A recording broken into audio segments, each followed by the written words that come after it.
Shalom Bapak Ibu, jemaat yang dikasihi Tuhan, selamat hari Minggu. Kita saat ini akan mengadakan ibadah kita dan ibadah saat ini menggunakan protokol yang ada, yaitu antara mimbar saya sebagai liturgos dan mimbar pembicara itu dibedakan. Dan juga menggunakan face shield dan nanti semuanya akan menggunakan face shield. Ya, kita akan memulai. Saya ajak untuk kita bangkit berdiri dan kita akan memulai ibadah kita dengan satu pengakuan bahwa pertolongan kita datangnya dari Allah, Sang Khalik langit dan bumi. Turunlah atas kita semua kasih karunia dari Allah Bapa dan dari Tuhan Yesus Kristus. Amin. Mari kita berdoa. Ya Tuhan, pada saat ini kami mengucapkan syukur atas waktu yang telah Tuhan perkenankan kepada kami untuk kami dapat mengadakan ibadah pada hari ini secara live streaming maupun pada sore hari dengan recording. Kiranya Tuhan sendiri yang akan berkarya di dalam ibadah kami ini sehingga kami dapat berjumpa dengan Engkau. Dalam nama Tuhan Yesus Kristus kami sudah berdoa dan mengucapkan syukur. Amin. Dan ayat pembuka pada hari ini diambil dari Mazmur pasal 1 ayat yang ke-1. Berbahagialah orang yang tidak berjalan menurut nasihat orang fasik, yang tidak berdiri di jalan orang berdosa, dan yang tidak duduk dalam kumpulan pencemooh. Tetapi yang kesukaannya ialah Taurat Tuhan, dan yang merenungkan Taurat itu siang dan malam. Amin. Waktu saya serahkan kepada pemimpin pujian.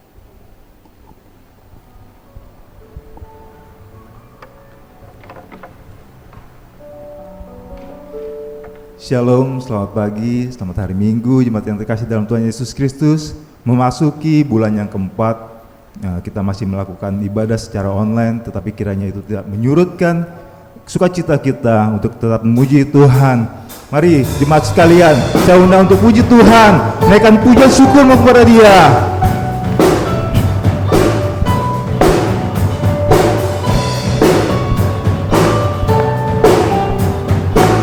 Walaupun meskipun musuh di depan kita, meskipun musuh di depanku, rintangan menghadang langkahku, ku tahu sungguh Engkau bersamaku. Walau beribu rebah di kiriku, berlaksa di sisi kananku, ku tahu janjimu, Engkau bersamaku. Takkan goyah, takkan pernah goyah keyakinanku pada dirimu, Yesus Tuhanku. Tiada yang seperti-Mu, Kau buatku kebanggaanku, gunung batu dan keselamatanku, Tuhan tanganku, perlindunganku, Kau Allahku, kemenangan, Kau Tuhanku, kebanggaanku, gunung batu dan keselamatanku, Tuhan tanganku.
menyembah, tinggikan namamu Allah, dahsyat berkuasa, seluruh bumi sujud menyembah, tinggikan namamu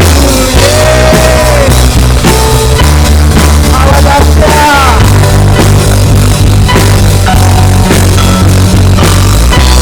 Katakan dari utara sampai selatan,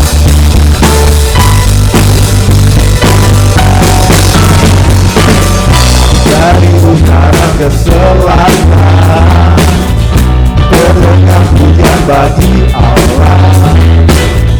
Dari barat sampai ke timur, nama Yesus disanjung.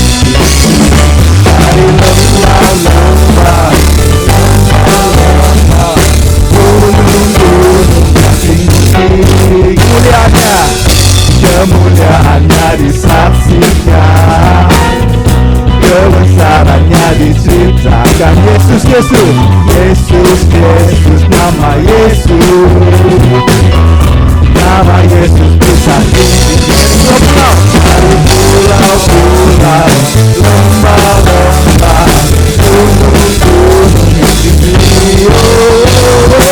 Allah sudah siap berkuasa, seluruh bumi sujud menyembah, tinggikan namamu Allah sudah siap berkuasa, seluruh bumi sujud menyembah, tinggikan namamu Allah sudah siap berkuasa, seluruh bumi sujud menyembah, tinggikan namamu Allah sudah siap berkuasa, seluruh bumi sujud menyembah, tinggikan namamu, tinggikan namamu,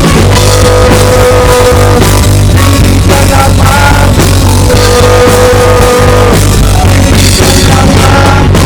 Allah sudah siap. Mari puji-pujian yang suara-suara yang berdasar bagi Tuhan kita. Selamat duduk jemaat yang terkasih dalam Tuhan. Silakan duduk kembali. Masa-masa sulit pandemi ini membuat setiap manusia memiliki ketakutan dan kekhawatiran yang memang itu hal yang wajar. Semua orang memiliki hak untuk takut, memiliki hak untuk khawatir yang berlebih. Namun firman Tuhan berkata dalam Yesaya 43 ayat yang keempat dan kelima, bahwa hidupmu berharga bagi Allah.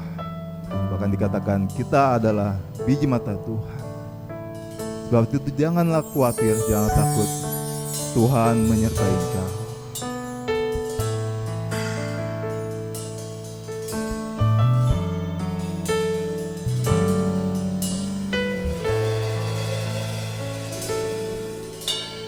Hidupmu berharga bagi Allah. Tiada yang tak berkenan di hadapannya. Dia ciptakan kau sudut gambarnya. Sungguh berharga hidupmu bagi Dia.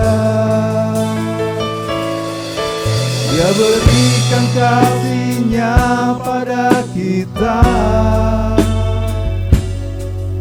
Dia telah relakan segala-galanya, bahkan disalib. Dia disalib tuh tebus dosa kita. Karena hidupmu sangatlah berharga. Dulu yang terkulai takkan dipatahkannya. Dia akan jadikan kita sungguh lebih berharga. Sungguh yang telah udah takkan dipadamkannya. Dia akan jadikan terang untuk kemuliaannya. Dulu yang terkulai takkan dipatahkannya. Dia akan jadikan indah, sungguh lebih berharga.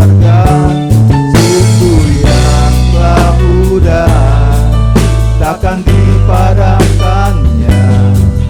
Dia akan jadikan terang untuk kemuliaannya.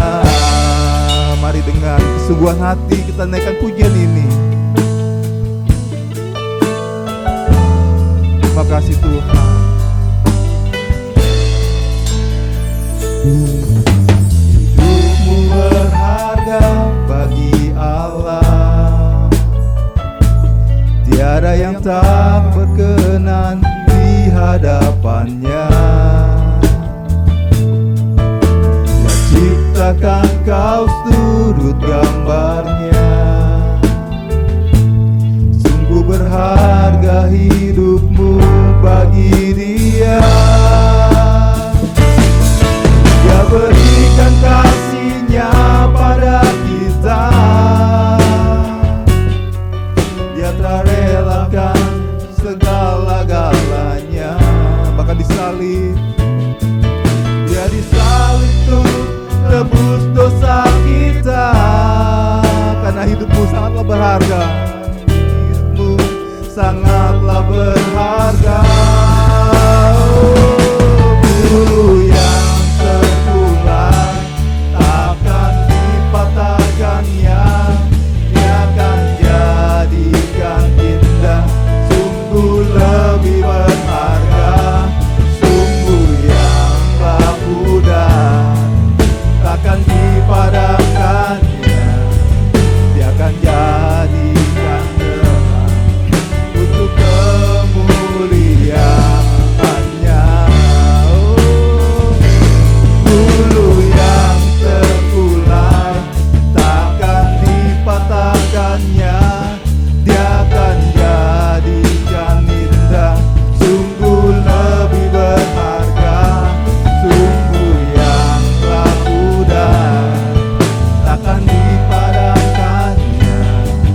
Dia akan jadikan terang untuk kemuliaannya.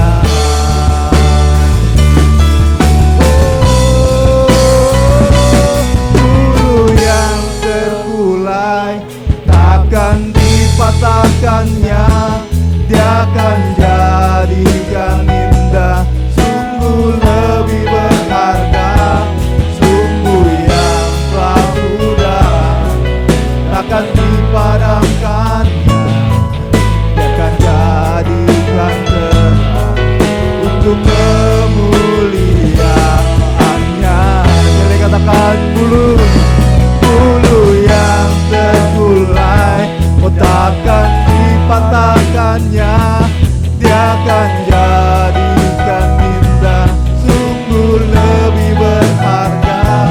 Sungguh yang laku dan takkan dipadamkannya. Dia akan jadikan terang untuk kemuliaannya.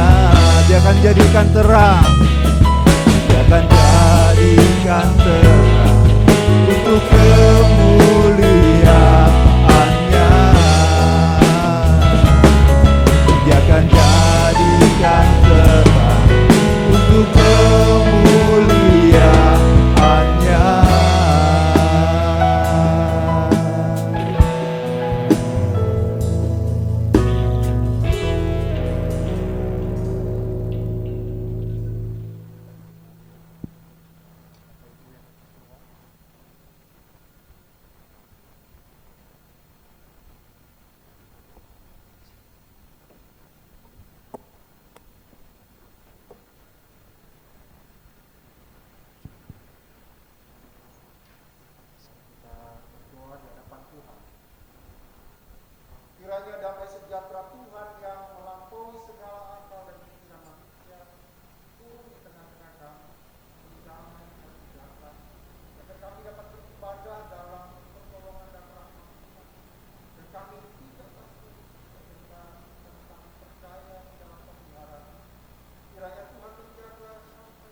situasi ini bisa diberi kesempatan, dan terima kasih kepada gereja Salmasi di tempat ini yang sudah memberi kesempatan. Sebelum kita membahas firman Tuhan secara singkat dan jelas, perkenankan saya memperkenalkan diri supaya kalau tak kenal maka tak sayang. Nama saya Harrison Butar-Butar, asli orang Batak, istri saya orang Tionghoa, dan kami sudah punya 2 orang anak. Saya banyak sekarang melayani di sekolah Alkitab, sudah lama, hampir 20 tahun, dan saya murid Pak Gembala, Pak Agus Santoso, dosen saya ini. Jadi saya harus taat, submit sama beliau. Jadi kalau bilang datang, saya datang. Kalau batal, saya batal. Jadi saya submit sama beliau. Dan kami bersyukur juga kami bisa melewati perjalanan sebagai seorang hamba Tuhan sudah hampir 20 tahun lebih, dan Tuhan memberikan kesempatan untuk bisa melayani Dia di berbagai gereja. Oke, kita sekarang masuk ke dalam firman Tuhan, dan saya bacakan dulu tema yang diberikan kepada saya supaya kita dapat memahami dengan jelas. Tema yang diberikan kepada saya adalah apa yang bisa kita pelajari dari anak-anak, terambil dari Matius 18 ayat 3 dalam rangka bulan anak untuk melindungi anak. Mari kita baca firman Tuhan, dan saya bacakan saja supaya cepat dari Matius 18 ayat 3, tapi saya mau ambil dari ayat 1 sampai 4 supaya kita bisa menangkap dengan baik. Nanti saya akan bahas sedikit dari pasal 17 supaya paham background ya, latar belakang kenapa para murid berkata seperti yang dinyatakan dalam Matius 18. Saya bacakan Matius 18 ayat 1 sampai ke 4. Siapa yang terbesar dalam kerajaan surga? Pada waktu itu datanglah murid-murid itu kepada Yesus dan bertanya, siapa yang terbesar dalam kerajaan surga? Maka Yesus memanggil seorang anak kecil dan menempatkannya di tengah-tengah mereka. Lalu berkata, aku berkata kepadamu, sesungguhnya jika kamu tidak bertobat dan menjadi seperti anak kecil ini, kamu tidak akan masuk ke dalam kerajaan sorga. Sedangkan barang siapa merendahkan diri dan menjadi seperti anak kecil ini, dialah yang terbesar dalam kerajaan sorga. Bapak Ibu yang kasih Tuhan, ini pernyataan yang menarik karena tiba-tiba datang para murid, beberapa murid kepada Yesus. Dan kemudian mereka bilang kepada Yesus bahwa, Tuhan, siapa yang terbesar? Sebenarnya di balik cerita itu mereka ingin mengatakan, Tuhan, apakah saya ataukah kami yang terbesar di dalam kerajaan sorga? Memang di situ dia pakai kerajaan Allah karena memang ditujukan kepada orang Yahudi, kitab Matius. Dan kalau dikata kerajaan Allah itu sangat sensitif sekali di dalam pemikiran orang Yahudi. Sehingga secara sengaja Matius mempergunakan kata kerajaan surga. Begitu. Nah, ada pertanyaan, kok tiba-tiba para murid bertanya demikian? Nanti saudara bisa baca pasal 17. Pasal 17, Yesus mengalami inaugurasi yang begitu luar biasa. Dengan siapa? Dan orang berkata, penulis Matius mengatakan itu adalah Musa dan Elia. Dan di dalam pasal 17 ayat 4, Petrus berkata dengan lantang kepada Yesus, berkata begini, Tuhan, tempat ini indah. The presence of God itu, hadirat Tuhan itu indah. Ketika hadirat Tuhan terjadi, terlihat kemuliaan, maka Petrus tahu persis itu indah. Dan dia bilang, kalau engkau mau Yesus, aku akan mendirikan 3 kemah. Buatmu, buat Musa, dan buat Elia. Ini menarik Bapak Ibu yang dikasih Tuhan. Kenapa? Paling tidak pengalaman ini menempatkan Petrus dan murid saat itu, ada 3 murid, yaitu Yohanes dan Yakobus bersama Petrus, bahwa bersama hadirat Tuhan itu indah dan luar biasa. Sehingga mereka ingin sekali ada di sana. Mereka begitu exciting untuk di sana. Yang mereka pahami oleh penulis Matius adalah kerajaan surga itu. Sehingga mereka datang ketika itu bertemu Yesus dan mereka berkata kepada Yesus, Tuhan, siapa yang terbesar dalam kerajaan surga? Ini menarik sekali. Waktu mereka ribut tentang siapa yang terbesar, Yesus jawabnya bukan siapa yang terbesar. Justru dia menjawabnya tadi yang kita baca adalah, kamu bertobat dulu. dan menjadi anak kecil. Baru kamu bisa masuk ke dalam kerajaan surga. Masuk loh. Satu ceritanya para murid ingin mengatakan siapa yang terbesar di kerajaan surga. Tapi Yesus bilang kamu jangan persoalkan dulu yang terbesar. Kamu persoalkan dulu kamu masuk apa enggak. Kalau kamu mau masuk kerajaan surga, bertobat dulu dan menjadi seperti anak kecil. Nah, ini menarik.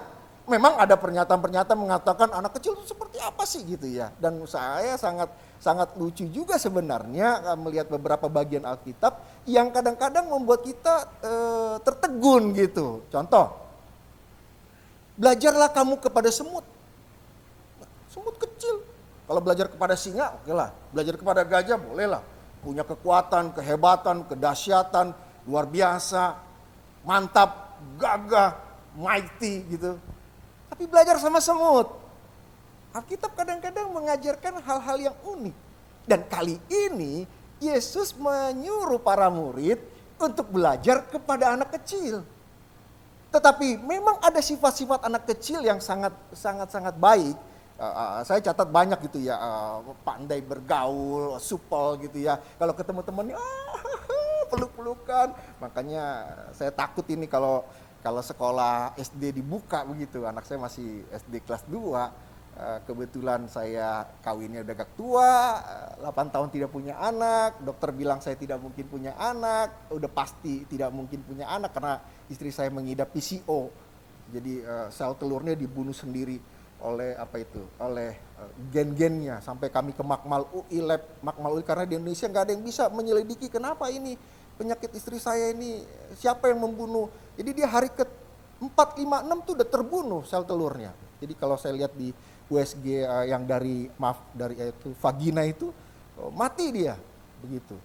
Jadi saya merasa takut kalau anak-anak itu berkumpul karena nanti peluk-pelukan gitu ya. Dia tidak takut dengan tidak ada istilah new normal, tidak ada istilah ini pokoknya kumpul.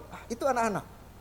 Mereka tidak ada istilah kelompok-kelompokan, oh dia orang kaya, ini orang miskin. Banyak sekali sifat anak-anak yang bagus. Enggak ada itu, mereka kalau kumpul-kumpul saja. Mau hitam, kuning, kulitnya setengah hitam, setengah mateng, kurang mateng. Pokoknya kumpul. Anak saya punya teman akrab, hitam sekali. Bapaknya Nigeria. Kok ketemu peluk-pelukan gitu. Jadi anak-anak itu enggak ada kelompok-kelompokan. Banyak sifat positif dari anak-anak. Tidak ada itu kayak kita. Duh orang mana gitu. Saya pernah ke satu gereja Tionghoa. Yang PBB sebelah sini, tahu ya PBB ya? Pontianak Bangka Belitung sebelah sini gitu. Tionghoa PBB, ada Tionghoa ini, ada yang non Tionghoa. Tidak, anak-anak tidak seperti itu. Tapi apakah itu yang mau dibahas Yesus di dalam konteks Matius ini? Tidak. Kalau kita lihat dari pasal 17 dan pasal 18, saya tidak menangkap soal itu.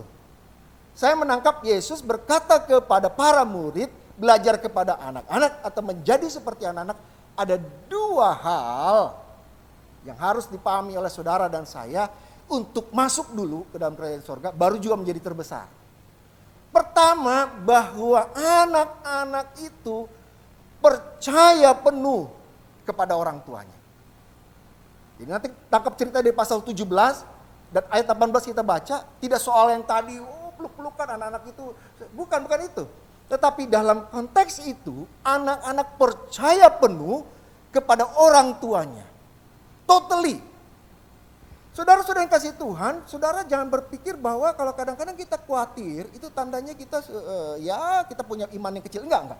Nanti saudara boleh baca dalam kitab suci, khususnya perjanjian baru, kurang percaya itu sama dengan tidak percaya. Kurang percaya, saya garis bawahi, borderline ya. Kurang percaya sama dengan tidak percaya. Nanti di pasal 17 terlihat, setelah mereka mendapat inaugurasi, kemudian datang orang yang berkata bahwa tolong Tuhan sembuhkan anakku. Kemudian dia berkata, murid-muridmu tidak bisa menyembuhkan. Maka Yesus berkata di pasal 17 itu, kamu orang yang kurang percaya. Jadi tangkap baik-baik. Kurang percaya sama dengan tidak percaya.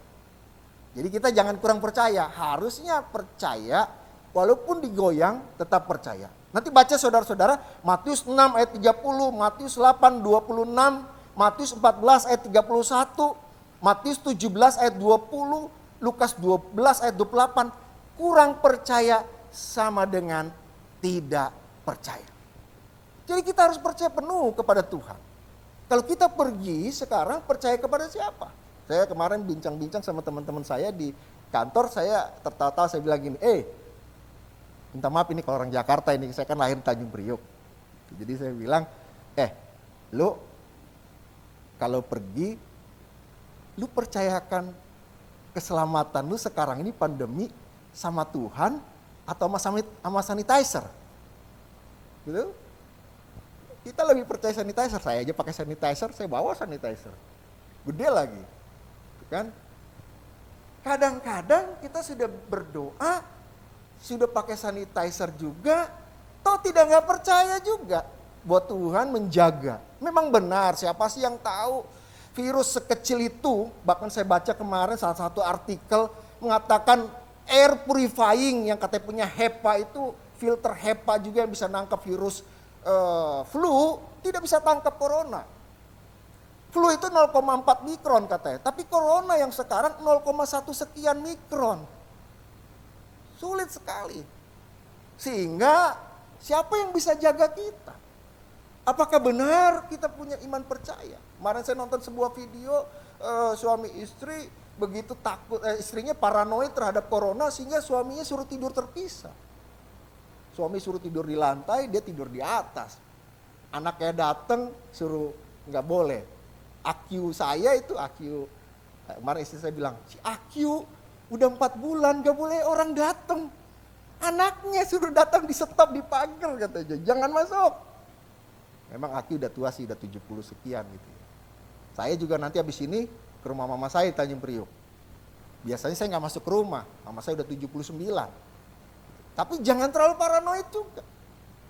Kita percaya penuh Tuhan mampu menjaga. Walaupun kita mengikuti protokol ini, memang itu sebagai tanda kita orang berhikmat dan punya akal yang dari Allah. Tetapi dengar baik-baik, protokol ini tidak bisa menjaga kita dan memelihara hidup kita. Hanya Tuhan saja yang mampu menjaga dan memelihara hidup kita. Kita nggak tahu kok di mana virusnya, kita nggak tahu di mana itu. Tetapi kalau kita percaya penuh kepada pemeliharaan Tuhan, seperti anak-anak percaya penuh. Kemarin anak saya datang, Pak, aku mau minta mainan ini, Little Pony. Kalau dipegang matanya dia goyang, kalau dikasih makanan dia buka mulut. Saya bilang, Papa ini gak ada uang, saya ini pendeta. Anak saya maunya mainan yang bagus-bagus, Pak. Begitu, yang mahal-mahal. Dia cari di online, ini loh Pak. Saya bilang, aduh gimana ini saya pendeta. Saya bilang sama istri saya, ini gimana? Tapi yang saya lihat dan menjadi khotbah saya hari ini, dia terus minta dan percaya dia akan diberi. Dan dia percaya bahwa saya mampu menyediakan buat dia. Kemarin dia bilang sama saya, Papa bisa kan beliin, sama adenya datang, Papa bisa kan beliin. Saya bilang, kita ini lagi corona, ekonomi sulit semua. Anak-anak gak pusing. Besoknya datang lagi, Pak bisa kan beliin. 7 hari saya dikejar kayak teroris. Pulang kantor, Pak bisa kan beliin. Dia percaya penuh papanya bisa beli. Akhirnya kemarin hari Sabtu, saya bilang beliin. Dan dia bilang, ya kan Dek, Papa beliin kan. Gitu. Padahal dia nggak tahu kita berdarah-darah ini hamba Tuhan ini, ya kan? Dia percaya saja, nggak pusing dia. Di dalam konteks cerita ini bukan berarti yang lain itu enggak. Pokoknya kita ambil poinnya adalah percaya penuh kepada Allah yang mampu memelihara hidup kita. Jangan percaya yang lain. Walaupun kita lakukan itu seperti protokol kesehatan segala macam, masker. Saya di rumah pakai masker. Saya masuk ke rumah itu cuci tangan, ini buka baju saya di luar. Masukkan ke plastik, ikat, jalan saya ke dalam, saya pel itu semua. 2 kali saya pel. Pakai Dettol semua, masukkan baju langsung ke air, masuk deterjen. dan saya yang cuci. Saya tahu itu, tetapi apakah itu bisa menjaga saya? Tidak. Hanya Tuhan yang bisa menjaga. Lihat kemarin di secapa TNI AD, orang yang sangat disiplin. Kena. Yang lebih hebat lagi Pak, Puspom, polisi militer lebih hebat lagi, lebih tinggi kelasnya. Kena semua. Presiden kena. Menteri Kesehatan di luar negeri kena. Wakil Perdana Menteri kena. Siapa lagi? Pangeran kena. Semua kena. Tidak ada yang bisa menjaga kita. Hanya Tuhan yang mampu menjaga. Yang kedua dan yang terakhir, karena saya khotbah nggak boleh lama dan tidak perlu lama. Yang kedua tadi soal kita belajar dari anak kecil, ada yang pertama adalah percaya penuh. Yang kedua rendah hati. Tidak sombong. Baca nanti yang ayat 4 tadi. Pasal 18 ayat 4. Hendaklah kamu rendah hati dan menjadi seperti anak kecil. Rendah hati artinya tidak sombong dan tidak merasa mampu dan tidak merasa hebat. Seringkali semakin umur kita dewasa, semakin pendidikan kita meningkat, kita bukannya semakin rendah hati, semakin tinggi hati. Semakin Tuhan ditempatkan jauh di belakang dan kita di depan. Bukan seperti Yohanes yang mengatakan, hendaklah engkau semakin besar ya Allah, aku semakin kecil. Dengar baik-baik Bapak Ibu yang kasih Tuhan. Kita harus semakin rendah hati. Kesombongan itu ada di dalam hati. Saudara boleh berkata dan saya bisa berkata shalom, shalom. Dan saya penuh dengan sepertinya saya orang yang humble. Sepertinya saya orang yang rendah hati. Melayani saudara, tetapi saya mungkin sombong di dalam hati saya. Mungkin saya sombong di dalam yang paling dalam. Kesombongan itu dosa yang di dalam dan bisa dimanipulasi. Saya bisa bertutur kata begitu rendah hatinya. Tapi sebenarnya saya sombong di dalam hati saya. Siapakah engkau? Kata Allah kepada Ayub.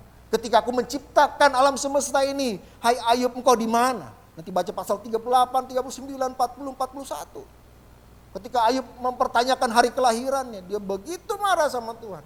Tuhan bilang, waktu aku menciptakan alam semesta kamu di mana? Enggak ada kita. Tidak perlu sombong. Kesombongan itu hanya membawa kita ke dalam kehancuran dan keberdosaan. Bapak Ibu kasih Tuhan, saya pernah mengalami soal sombong itu. Saya bagikan kepada Bapak Ibu yang kasih Tuhan. Sekitar 10-12 tahun yang lalu umur saya masih 10 tahun yang lalu saya 36 tahun lah. Sekarang saya 46 tahun. Jadi masih muda menjelang tua Pak. Umur 50 udah lansia kan. Jadi saya menjelang tua tapi masih muda. 10 tahun yang lalu saya cukuplah sebagai hamba Tuhan. Saya merasakan kenikmatan kesuksesan itu. Khotbah yang katanya orang Pentakosta karismatik ini hari Minggu itu 5 kali dah, sering saya. Mall Citraland, saya pindah ke sini, saya pindah ke sono, saya pindah ke sono, saya pindah ke sono. Wah, merasa saya Pak udah sukses. Saya merasa sudah mampu, ekonomi cukup. Saya merasa saya digemari orang. Tetapi orang selalu berkata, Bapak rendah hati. Bapak hamba Tuhan yang rendah hati, sering saya dengar itu. Tetapi orang tidak tahu siapa saya. Saya hanyalah seorang pembohong. Saya tahu saya tahu diri saya orang yang sombong. Ketika semua, saya dulu tinggal di Mediterranean, ada rumah saya di Harapan Indah, ada apartemen di depan Kelapa Gading. Usia sangat muda sebagai seorang hamba Tuhan, saya merasa sukses. Saudara tahu, suatu kali saya khotbah hari Minggu itu 5 kali. Dan saya khotbah di Mall Citraland itu, pulangnya saya merasa kaki saya dingin. Kemudian besok paginya saya sudah kolaps. Seorang hamba Tuhan yang hebat yang bilang sembuh, bangkit, datang pada Yesus, kau pasti disembuhkan Tuhan. Pasti kalau kau percaya, kalau kau beriman, wah hebat. Udah itu salam dengan rendah hati, Bapak rendah hati, powerful. Kemudian hari Senin saya kolaps.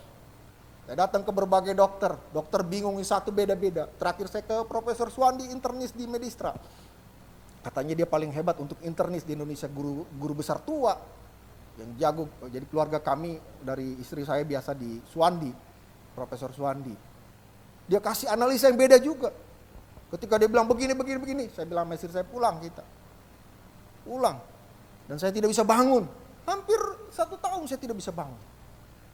Saya datang ke Cincinnati yang katanya turunannya Low Banteng, di Kelapa Gading itu. Juga dia bilang, kamu lumpuh permanen. Dokter bilang lumpuh permanen. Saya bilang, Tuhan, di mana? Saya rasa saya hebat, tapi ternyata tidak. Kalau istri saya lagi belanja di Kemayoran tuh, beli makanan gitu, turun ke bawah, kami di lantai 7 di Mediterranean situ, di Kemayoran yang situ. Saya mau kencing gak bisa, saya jatuhin badan saya dari tempat tidur. Puk, gak bisa jalan juga. Tiduran kayak ular, gak bisa jalan juga. Hampir 1 tahun, dokter semua bilang tidak akan. Suatu kali saya menjerit sama Tuhan dan berkata, sebagai penutup khotbah saya, Tuhan, kalau kau sembuhkan aku akan melayani Tuhan sungguh-sungguh dan menjadi orang yang tidak akan kompromi terhadap apapun. Dosa-dosa itu Tuhan, ampuni semua. Suatu kali ada sebuah persekutuan doa yang tidak dibayar khotbahnya, saya diminta berkhotbah. Dan saya sudah okekan berapa bulan sebelum saya sakit. Saya baru ingat ketika sakit itu bahwa saya ada jadwal khotbah minggu depan. Saya bilang sama istri saya, kamu angkat saya, kamu setirin mobil dan bawa itu ke daerah Kalideres, Pak. Dan saya berkhotbah di sana. Di papa saya ke meja, ke mimbar, saya khotbah. Apa yang terjadi Bapak Ibu kasih Tuhan? Setelah khotbah itu di mimbar yang tadi saya nggak bisa berdiri, sejak saat itu saya bisa bangun dan sehat. Dan itu sudah berlangsung sekitar 10 tahun yang lalu. Sehingga saya berkata dalam hati saya, Tuhan, saya tidak mau lagi sombong, tidak mau lagi sombong, tidak mau lagi sombong. Bukankah iblis jatuh karena sombong? Bukankah Adam jatuh karena sombong karena ingin menyamai Tuhan, dan Hawa juga demikian? Jangan sombong. Kadang-kadang sakit penyakit, penderitaan, kesusahan diizinkan Tuhan supaya kita jangan sombong. Jadilah seperti anak kecil yang percaya penuh kepada Allah, totally. Dan kemudian yang kedua, sungguh-sungguhlah engkau menjaga hati supaya tetap rendah hati di hadapan Tuhan yang maha baik, yang maha suci, yang maha mulia. Kiranya rahmat Tuhan yang hebat itu membuat kita bisa masuk ke dalam kerajaan surga. Dan itu harus kita lalui ketika kita rendah hati duduk diam di hadapan Tuhan. Dan sungguh pegang tangan Tuhan. Pagi-pagi kita berdoa. Tadi pagi saya berdoa. Malam saya berdoa. Saya dibilang pendeta pitis, gak apa-apa lah. Saya dibilang pendeta pentakosta, bodoh amat lah. Yang penting aku punya waktu bersama Tuhan. Sungguh-sungguh baca firman Tuhan. Ajak anak-anak kita berdoa bersama. Keluarga kita di tengah pandemi yang tidak tahu di mana virus itu berada. Bisa di sini, bisa juga di baju ini. Bisa juga ada di mic ini, bisa juga ada di handphone saya. Tetapi Tuhan pemelihara hidup kita. Kiranya damai sejahtera Tuhan yang melampaui segala akal pikiran manusia membuat kita, umat Tuhan, khususnya gereja Yesus Almasih di tempat ini, jemaat semua, untuk tetap percaya kepada Tuhan, jangan khawatir, tapi tetap waspada, sungguh-sungguh percaya sama Tuhan, dan tidak pernah sombong. Ketika sombong, hati-hati, kita jatuh dalam keberdosaan. Kiranya damai Tuhan itu menuntun kita sekalian. Mari kita berdoa. Kiranya tangan Tuhan yang baiklah yang menolong kami.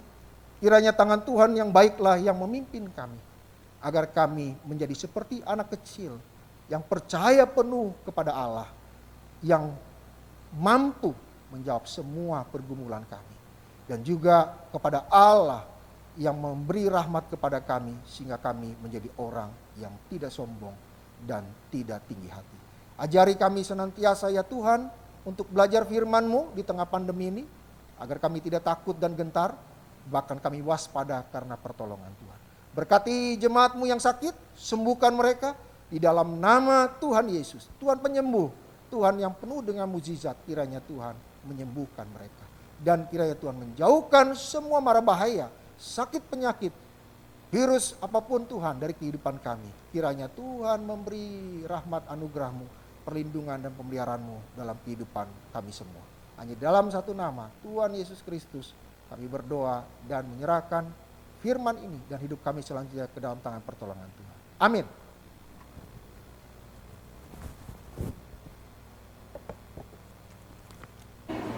Shalom Jemaat Gereja Isa Al-Masih Raja Wali. Salam sehat selalu. Kami dari guru-guru sekolah minggu mengucapkan terima kasih atas dukungan orang tua selama ini di masa COVID-19.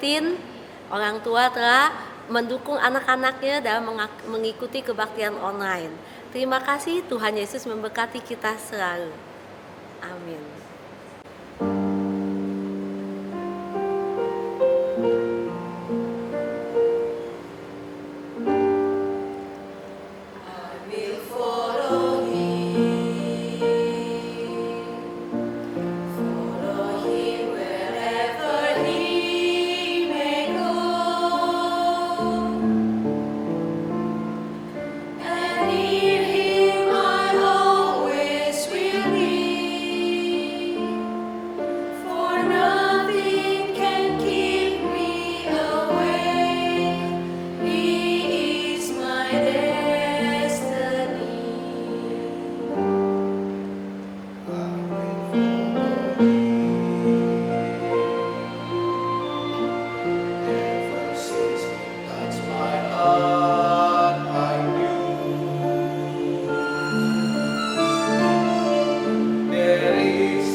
Shalom, selamat pagi Bapak Ibu serta saudara dan saudari semuanya.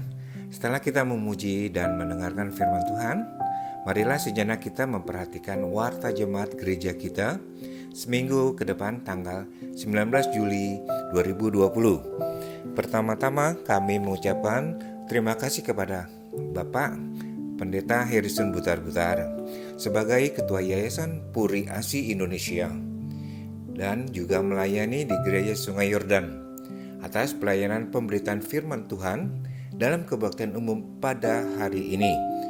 Juga terima kasih kepada seluruh pelayan Tuhan yang telah mengambil dalam kebaktian minggu pagi ini.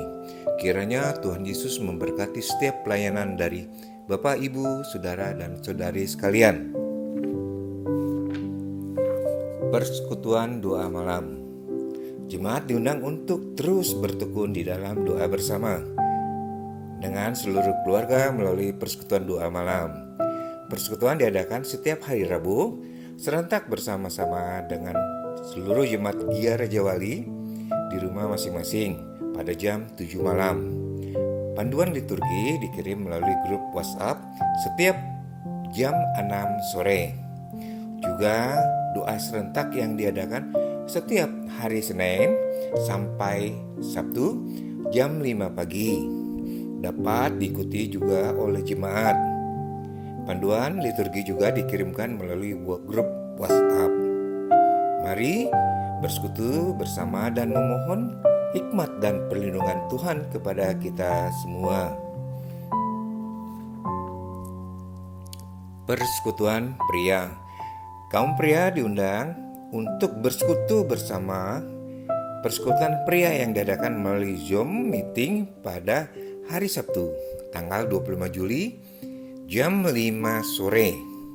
Kiranya pria-pria Gia Raja Wali tetap menjalin hubungan yang erat bersama Tuhan di dalam persekutuan tersebut. Kiranya Tuhan memberkati. Ibadah gabungan KAA. Seluruh anak-anak sekolah minggu di Gia Raja Wali dapat menyiapkan diri untuk mengikuti ibadah gabungan dalam rangka kenaikan kelas. Ibadah berlangsung pada hari Minggu tanggal 26 Juli 2020 jam 10 pagi melalui YouTube KAA Gia Raja Wali. Kiranya seluruh orang tua dari anak-anak sekolah minggu KAA Gia Raja Wali dapat menolong anak-anak untuk tetap bersekutu dan bertumbuh di dalam Tuhan. Berita pernikahan. Diberitakan kepada jemaat bahwa bila tidak ada keberatan yang sah, maka akan dilangsungkan pemberkatan pernikahan kudus pada hari Sabtu, tanggal 1 Agustus 2020, waktu jam 10 pagi waktu Indonesia bagian Barat, bertempat di Gia Raja Wali, antara Saudara Esra Solafide dengan Saudari Ciara Davonda. Dengan pelayan majelis pendamping adalah Diaken Jimmy Sufipto dengan Diaken Maria Julianti Dewi. Adapun pemberkatan pernikahan kudus ini akan dilaksanakan secara live streaming melalui YouTube Gia Raja Wali. Demikianlah warta jemaat Gia Raja Wali. Terima kasih atas perhatian yang diberikan oleh jemaat. Kiranya Tuhan Yesus memberkati. Mari jemaat sekalian, kita akan berdoa, kita akan masuk dalam doa syafaat kita. Mari kita berdoa. Ya Tuhan, firman-Mu menjelaskan kepada kami untuk kami mencontoh seperti anak kecil yang percaya, totally percaya kepada Engkau sebagai Bapa kami, sehingga kami ya Tuhan tidak perlu khawatir di dalam kehidupan kami, dan kami sebagai gereja Tuhan, kami sedang mempersiapkan diri untuk ke arah kebaktian offline dengan protokol kesehatan. Kiranya dalam persiapan-persiapan kami ini, Tuhan sendiri yang akan beserta dengan kami, menyertai kami, dan juga mempersiapkan hati dan mental dari jemaat-jemaat sekalian, sehingga mereka ya Tuhan, seperti apa yang Engkau firmankan pada hari ini, yaitu mencontoh seperti anak kecil yang totally percaya kepada Engkau ya Tuhan sebagai Tuhan yang adalah perisai kami, yang senantiasa melindungi dan menjaga kami. Kami memang seringkali dalam melihat, membaca koran-koran dan juga membaca berita-berita online, kami menjadi ketakutan akan situasi yang seperti ini.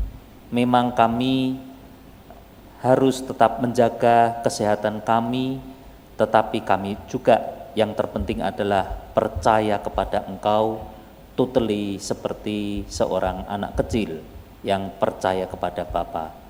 Tuhan sendiri yang akan melindungi jemaat sekalian, Tuhan yang akan menjagai mereka satu persatu ya Tuhan. Beri kesehatan kepada mereka, dan ketika mereka mengalami persoalan di dalam ekonomi mereka, kiranya Tuhan juga yang akan menolong mereka, karena kami tahu bahwa Engkau adalah Allah yang rahmani. Rahmat Tuhan senantiasa melingkupi dan menjagai kami dan memberikan kami kesehatan yang berasal dari Tuhan sendiri. Terima kasih ya Tuhan, terima kasih atas semuanya ini, dan kami menyerahkan hidup kami sepenuhnya hanya di dalam tangan Tuhan saja. Dan jemaat sekalian, mari kita bangkit berdiri. Setelah kita berbuat bakti kepada Tuhan, maka arahkanlah hatimu kepada Tuhan dan bersiaplah untuk menerima berkat dari Tuhan. Tuhan memberkati engkau dan melindungi engkau. Tuhan menyinari engkau dengan wajah-Nya dan memberi engkau kasih karunia. Dan Tuhan menghadapkan wajah-Nya kepadamu dan memberi engkau damai sejahtera dari saat ini sampai Maranatha. Amin.